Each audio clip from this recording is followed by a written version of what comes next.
আসসালামু আলাইকুম। আ বন্ধুরা আশা করি সবাই সুস্থ আছেন, ভালো আছেন। আপনারা যে যেখানে আছেন তার অবস্থানের থেকে আজকে good morning, good afternoon, good evening, সাবাহ আল খায়ের, মাসা আল খায়ের, শুভ সকাল। আমি আজকে আপনাদের সামনে আসলাম কয়েকটি বিষয় শেয়ার করার জন্য। একটা বিশেষ বিষয় হচ্ছে যে দেখুন আমরা আমাদের জীবনে তো সবাই সুখী হতে চাই, হ্যাপি হতে চাই। আ কিন্তু আমরা কিভাবে হবো? আমাদের সবার ক্ষেত্রেই কিন্তু যার অবস্থান থেকে সবার একটা নির্দিষ্ট প্ল্যান আছে। সেই আলোকে তারা কাজ করে এবং সেখানে সফল হওয়ার জন্য প্রচেষ্টা চালিয়ে যায়। জীবনের যে আমাদের আ যে সময়, সেই সময়টার ভিতরেই কিন্তু আমাদের আ এই যে আমাদের চাওয়া পাওয়া, আশা আকাঙ্খা যখন আমরা বুঝতে পারি একটা সাবলক হই, তখন থেকে আমাদের সক্ষমতা ক্ষমতা যখন যতদিন থাকে সে পর্যন্ত আমরা কিন্তু প্রচেষ্টা আ করে যাই এবং চলতে থাকে। সেখানে আমি ৭ টা পয়েন্টের কথা আপনাদের সামনে বলতে চাচ্ছি। একটা হচ্ছে যে ১ম হলো কাউকে দোষ না দেওয়া। হ্যাঁ, জীবনে যদি আপনার আশেপাশে অনেক কিছু হয়তো ঘটতে পারে। কিন্তু সেক্ষেত্রে আ কাউকে দোষ না দেওয়া। নিজেই আ রেসপনসিবল হওয়ার, নিজের রেসপন্সিবল নিজে নেওয়া। তাহলে হ্যাপি হওয়ার জন্য একটা ১ নাম্বার পয়েন্ট। আরেকটা হচ্ছে যে নিজের প্রতি যত্নবান। দেখুন আপনি আপনার বা আমরা যে সুখী হতে চাই, আমার তো কেন্দ্রবিন্দু আমি। আমি নিজেই যদি আ যত্নবান না হই নিজের প্রতি, তাহলে আ আমারকে তো কেউ সার্বক্ষণিক বা যখন প্রয়োজন তখন কেউ সাহায্য করবে না। সেজন্য আমাদের ভাষায় যেটা বলে, "নিজের চরকায় তেল দাও।" আ আবার আরেকটা বলে যে, "চাচা আপন প্রাণ বাঁচাও।" তো নিজের প্রতি যত্নবান দেওয়া তাহলে হ্যাপি হওয়ার জন্য ২ নম্বর পয়েন্ট। আর ৩ নম্বর হলো সৎ সম্পর্ক বজায় রাখা। সবার সাথে ভালো মানুষের সাথে ওঠা-বসা করা এবং সবার সাথে সম্পর্কটা ভালো রাখা। এখানে হইতে পারে আপনার সৃষ্টিকর্তার সাথে, হতে পারে আপনার পরিবারের সাথে, হতে পারে আপনার স্পাউসের সাথে, বন্ধু-বান্ধব, আত্মীয়স্বজন, আপনার কর্মক্ষেত্র, চাকরি বা ব্যবসার ক্ষেত্রে হইতে পারে। আর সৎ সঙ্গে সর্ববাস, অসৎ সঙ্গে সর্বনাশ আমরা বলে থাকি। আর meet only like minded people, only quality people. তাহলে আ হ্যাপি হওয়ার জন্য একটা বৈশিষ্ট্য এখানে আপনার জীবনে এড করতে পারবেন। আরেকটা হচ্ছে যে ৪ নম্বর হচ্ছে স্ট্রেস কমানো। আমাদের জীবন পরিচালনার ক্ষেত্রে অনেক সমস্যা আছে। অনেক কিছুকে আমাদেরকে নেভিগেট করে চলতে হয়। এক্ষেত্রে আমাদের স্ট্রেসকে আমরা অবহেলা করতে পারব না এবং আমরা ছেড়ে দিতে পারব না। আপনি গাড়ি চালাতে যান, আপনি ব্যবসা করতে যান, ইভেন আপনি রান্না করতে যান, সেখানে কিন্তু স্ট্রেস আছে। কিন্তু বুঝতে হবে কিভাবে স্ট্রেসটা কমানো, কিভাবে নেভিগেট করা, এটাকে উত্তরণ, এই স্ট্রেস থেকে কিভাবে উত্তরণ হয় যদি এটা আমাদের কোনোভাবেই আমাদের স্বাস্থ্যের ক্ষেত্রে যদি আমরা স্ট্রেস বেশি থাকে, আমরা ঘুমের কমতি হতে পারে বা বিভিন্নভাবে ব্লাড প্রেশার বেড়ে যেতে পারে বা অন্যান্য শারীরিক যে অসুস্থতা বেড়ে যেতে পারে। সুতরাং স্ট্রেস যতটুক সম্ভব সেটা কমানো। স্ট্রেসকে মিনিমাইজ করে সেভাবে বসবাস করা। তো ৫ নম্বর হচ্ছে উদ্দেশ্য নিয়ে জীবনযাপন করা। যখন আমাদের একটা গোল আছে, আমাদের একটা চাওয়া পাওয়া আছে। আমাদের জীবনটা আল্লাহ রাব্বুল আলামিনের পারপাস দিয়েই কিন্তু তৈরি করছে। আমাদের সে উদ্দেশ্য নিয়েই কিন্তু জীবনযাপন করা। তাইলে আমাদের হ্যাপি হওয়ার জন্য কিন্তু একটা অন্যতম একটা বৈশিষ্ট্য আমাদের চরিত্রে এড হয়ে যাবে। আর ৬ নম্বর হচ্ছে যে নেগেটিভিটি বাদ দেওয়া। আমাদের জীবনের আশেপাশে যখন তাকিয়ে দেখবেন অনেক কিছু কিন্তু খারাপ কিছু ঘটতে পারে। আপনার জীবনেও ঘটতে পারে। কিন্তু আ সেখানে আ সেটা থেকে দূরে থাকা একটা নেগেটিভ জিনিস জীবনে ঘটতে পারে। আ আ অনেক সময় আমরা বলতে এটা আমার জন্য কেন হলো? আ এটা আমি আমি কি দোষ করেছি? বা এটা আমার জন্য না হলেই তো পারত।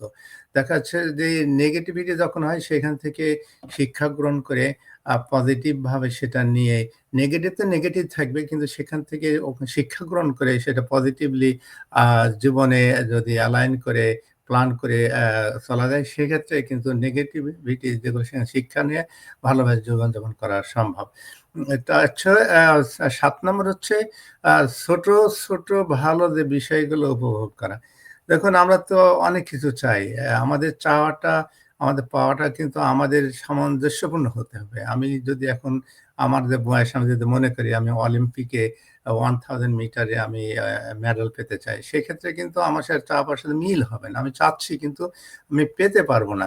সুতরাং আমি যেটা পাচ্ছি আমি চাচ্ছি আ সেইটার ভিতরে সামঞ্জস্য রেখে আমার জীবনে তো আশেপাশে অনেকই তো সফলতা আছে, অনেক মুহূর্ত আছে। সেগুলো উপভোগ করা। আমি যদি সময় পাই সে সময়টা নিয়ে আমার ফ্যামিলিকে নিয়ে একটু এখানে যাওয়া, সেখানে যাওয়া, পার্কে যাওয়া, বিচে যাওয়া বা পুলে যাওয়া বা যার হবি আছে সে হবি অনুযায়ী আ আ উপভোগ করা। সৃষ্টিকর্তার যে সাথে সে সম্পর্কটা সেটাও সময় মতো সুন্দরভাবে কানেকশন করে সেটা উপভোগ করা, সেটা সেভাবে পালন করা। তো ছোট কিন্তু অনেক কিছু ভালোই কিন্তু আমাদের জীবনে আছে। সেই ভালোগুলাকে উপভোগ করা। আ কারণ ছোট উপভোগগুলা কিন্তু একটা বড় উপভোগে আসে। এই ছোট ব্যাপারগুলা নিয়েই কিন্তু একসময় আমাদের এই বড় একটা আ বিষয়গুলাতে আমরা আমাদের গোলকেও কিন্তু পৌঁছাইতে পারি। স্টেপ দিয়ে কিন্তু আরেকটা স্টেপ শুরু হয়। সুতরাং আমরা যদি অভ্যাসটা গড়ে তুলি ছোট যে ভালো বিষয়গুলো উপভোগ করা শুরু করি, তাহলে জীবনের থেকে নেগেটিভিটি এবং স্ট্রেস কমে যাবে এবং আমি নিজের প্রতি আমার ফ্যামিলি বা যত্নবান যে হচ্ছি সেটা কিন্তু এখান থেকে অভ্যাসটা গড়ি হয়। আর সর্বশেষ এবং মোস্ট হচ্ছে যে প্রতিনিয়ত কিছু শিখা। দেখুন অজ্ঞতা কিন্তু বিফলতার এবং অসুখী হওয়ার জন্য একটা ম মেইন কারণ। আমরা যদি না জানি যে আমি কে? আমাকে যদি আমি চিনতে না পারি, আমি যদি আমার সেলফ ডেভেলপমেন্ট এর জন্য আমি যদি কিছু না শিখি তো সেক্ষেত্রে আমরা চাকরির ক্ষেত্রে, ব্যবসার ক্ষেত্রে কিন্তু মানে পিছায় পড়ব। ছোট অল্প করে প্রতিনিয়ত যদি ১০ থেকে ১৫ মিনিট, ২০ মিনিট, ০.৫ ঘন্টা হোয়াটএভার ইট ইস আপনার লাঞ্চ ব্রেকে বা ঘুমানোর আগে বই পড়া বা গাড়ি চালাচ্ছেন সেখান থেকে YouTube এ যার যে অবস্থানে থাকে অবস্থান থেকে শিক্ষামূলক কিছু প্রতিনিয়ত শিখা আর আমাদের বিশ্বাস অনুযায়ী আমি যেটা বিশ্বাস করি প্রতিনিয়ত আমরা যদি কোরআন পড়ি এবং আমরা যদি হাদিস পড়ি, এখানে কিন্তু আপনার যে কোরআন এবং হাদিসের যে ব্যাপারটা হচ্ছে এটা একটা একটা আমাদের বিশ্বাস অনুযায়ী সোর্স অফ নলেজ ২ টা হলো মেইন সেটা হচ্ছে কোরআন এবং হাদিস। এবং প্রতিদিন যদি আমরা একটু নিয়মিত অল্প করেও যদি কিছু পড়ি, আমরা যদি একটা আয়াত করে পড়েন 365 ডেজ 365 আয়াত আপনি পড়ে ফেলছেন। সেখানে অর্থসহ পড়ি আমাদের একটা নলেজের প্রখরতা, আমাদের নলেজের কিন্তু বিস্তার ঘটবে। এবং এখান থেকে আমার সৃষ্টিকর্তাকে আমি জানতে পারবো। মানুষের সাথে আমার সম্পর্কটা কি হবে? আমার পরিবারের সাথে, পাড়া-প্রতিবেশীর সাথে, আমার সমাজের সাথে, আমার মানুষের সাথে লেনদেন কি হবে? আমি কি ধরনের কথা বলবো? আমি মিথ্যা কথা বলব না। আমি সত্য কথা বলব। আমি আগে বলেছিলাম যে সৎ সম্পর্ক বজায় রাখা। সৃষ্টিকর্তার সাথে আমার সাথে সম্পর্কটা কি হবে? আ এই যে বিষয়গুলো আগে যে উল্লেখ করলাম, এই আমার যাতে শিক্ষাটা থাকে, এই শিক্ষাটাকে দিয়ে আমি অন্যগুলাকে আমি বুঝতে পারবো এবং তখন আমার জীবনে আমি যদি হ্যাপি হতে চাই কিন্তু এটা কিন্তু আমাদের জন্য আ খুব কল্যাণকর হবে। দেখুন বন্ধুরা আমরা কিন্তু আ আ দুনিয়াতে হ্যাপি হতে চাই, দুনিয়াতে সুখী হতে চাই, পরকালে হতে চাই।